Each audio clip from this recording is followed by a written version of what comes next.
ایک دلچسپ کہانی کنویں کا مینڈک. Please subscribe to our channel for more fun stories. Chintu اور منٹو دو بھائی تھے. وہ دونوں ایک چھوٹے تالاب میں رہتے تھے. دونوں بھائی خوشی خوشی اپنی زندگی گزار رہے تھے. ایک دن ایک شہد کی مکھی آئی اور ان کو بتایا کہ مینڈکوں کے بادشاہ نے اپنی نہر پر مینڈکوں کے بیچ قصے کہانیاں سننے کا مقابلہ رکھا ہے.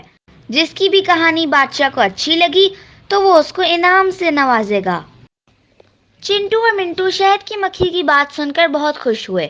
دونوں نے مقابلہ دیکھنے جانے کا فیصلہ کیا. جب دونوں تیرتے تیرتے کافی آگے پہنچ گئے تو رستے میں انہیں ایک کنواں نظر آیا. دونوں کنویں میں کود گئے. کنویں کے اندر کسی کے چیخنے کی آواز آئی. چنٹو منٹو نے دیکھا کہ کنویں میں ایک مینڈک موجود تھا. چیخنے کی آواز بھی اسی مینڈک کی تھی. کنویں کا مینڈک بولا، کون ہو تم اور میرے کنویں میں کیا کرنے آئے ہو؟ چنٹو بولا، میں ہوں چنٹو اور یہ میرا بھائی منٹو اور ہم تالاب میں رہتے ہیں. یہاں سے گزر رہے تھے تو ہمیں یہ کنواں نظر آیا اور ہم یہاں کود گئے. لیکن تم کون ہو؟ تمہارا کیا نام ہے؟ کنویں کا مینڈک سوچ میں پڑ گیا. پھر بولا، میرا تو کوئی نام نہیں ہے. پر تم مجھے کنویں کا مینڈک کہہ سکتے ہو. ویسے یہ تالاب کیا ہوتا ہے؟ کیا وہ میرے اس کنویں سے بڑا ہے؟ چنٹو بولا، ہاں تالاب اس کنویں سے بہت بڑا ہوتا ہے. یہ کنواں تو تالاب کے مقابلے میں کچھ بھی نہیں. کنویں کا مینڈک بولا، کیا تمہارا تالاب بہت ہی بڑا ہے؟ چنٹو نے کہا، ارے نہیں، ہمارا تالاب تو بادشاہ کی ندی کے آگے کچھ بھی نہیں. کنویں کے مینڈک کی حیرانی میں مزید اضافہ ہوا اور اب بھی وہ مزید جاننا چاہتا تھا. کنویں کے مینڈک نے پھر پوچھا، او اچھا، تو کیا بادشاہ کی ندی سے بھی بڑا کچھ ہوتا ہے؟ اس بار منٹو نے جواب دیا، ہاں بھائی، بادشاہ کی ندی سے بڑی نہر ہوتی ہے اور اس سے بھی بڑا دریا. تو کیا دریا سب سے بڑا ہوتا ہے؟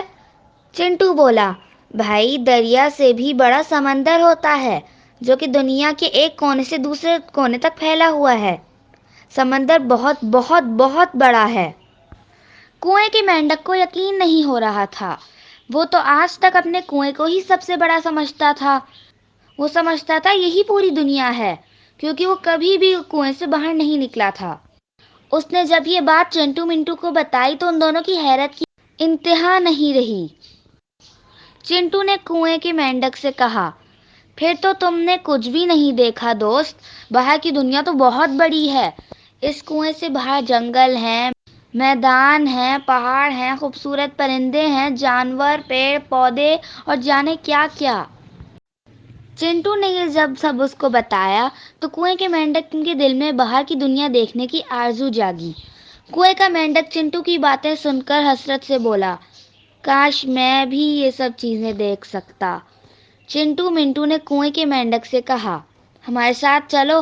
ابھی ہم بادشاہ کی نہر تک جا رہے ہیں جو جنگل کے کنارے پر موجود ہے.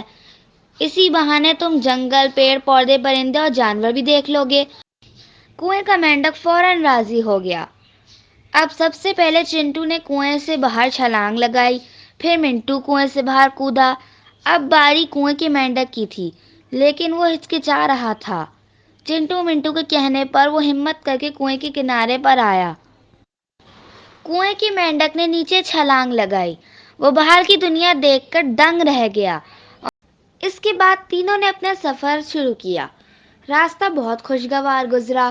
کنویں کے مینڈک نے راستے میں بہت کچھ دیکھا. چنٹو منٹو اس کو ہر چیز کے بارے میں بتاتے جا رہے تھے. بالآخر وہ جنگل کے کنارے موجود بادشاہ کی نہر پر پہنچ گئے. وہاں بڑے بڑے مینڈک آ کر اپنی کہانی بادشاہ کو سنا رہے تھے. لیکن بادشاہ کو کسی کی کہانی پسند نہیں آ رہی تھی. بادشاہ نے اعلان کیا کہ جو کوئی مجھے سب سے انوکھی کہانی سنائے گا وہ دگنا انعام پائے گا. اس اعلان کے بعد کنویں کا مینڈک چنٹو منٹو سے بولا، کیوں نہ تم میری کہانی بادشاہ کو سناؤ. ہو سکتا ہے بادشاہ کو یہ کہانی پسند آ جائے. چنٹو منٹو کو بھی یہ تجویز پسند آئی. اب چنٹو نے بادشاہ کو کہانی سنانے کا فیصلہ کیا. چنٹو نے بادشاہ کو کہانی سنانا شروع کی. بادشاہ کو کہانی بہت دلچسپ لگ رہی تھی.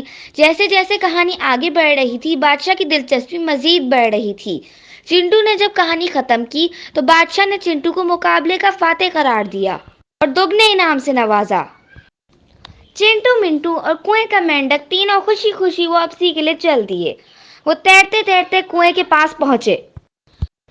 چنٹو منٹو نے انعام کا ایک بیگ خود رکھا اور ایک بیگ کنویں کا مینڈک کو دے دیا. کنویں کے مینڈک نے ان کو الوداع کہا تو چنٹو منٹو بولے، کیوں نہ تم بھی ہمارے ساتھ تالاب پر آ کر رہو. یہاں کنویں میں آخر کب تک رہتے رہو گے دوست؟ کنویں کے مینڈک نے چنٹو منٹو کی بات مان لی. کنویں کا مینڈک ان کے ساتھ تالاب چلا گیا اور وہ بھی وہیں ان دونوں کے ساتھ ہنسی خوشی رہنے لگا. ختم شد.